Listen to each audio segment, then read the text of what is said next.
হে hi everyone, সবাই কেমন আছো? তো চলো আজকে ব্লগটা শুরু করা যাক।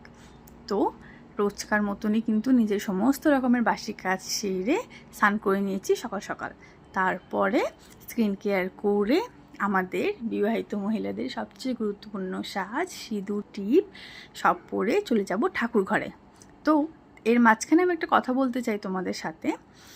যারা ভাবো যে আমার শুধু কাজ রান্না করা এবং পুজো দেওয়ায়, সেটা কিন্তু নয়। একটা হাউসওয়াইফের অনেক রকমের কাজ থাকে। আমি যেটুকু তোমাদের দেখাতে চাই সেইটুকুই তোমরা দেখো। তো ছাড়ো এসব কথা, অন্যদিন এইসব নিয়ে গল্প করব। প্রথমে আমার গপু সোনাকে আমি স্নান করে দিয়েছি।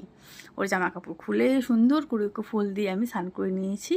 তারপরে ওর হাত পা ভালো মতো মুছে তারপরে ওকে আমি আজকে দিব ইতর সেবা। তো ইতরটা হলো মানে অগারু, এটা দিয়ে সুন্দর করে ওর হাত পায়ে মেখে তারপর ওকে ধোয়া জামা কাপড় পরিয়ে মালা মুকুট পরিয়ে সুন্দর করে সিংহাসনে বসিয়ে দিলাম।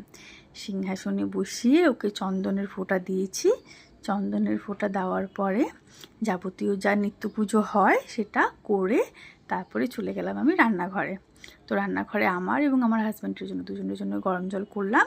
ওর জলে লেবু দিলাম, দিয়ে ওকে দিয়ে আসলাম। তারপরে জল টল খেয়ে আমি আমার শাশুড়ি এবং হাজব্যান্ড তিনজনেই চাটা খেয়ে নিলাম। তো সকালের রুটিনটা কেমন লাগলো জানিও। টাটা।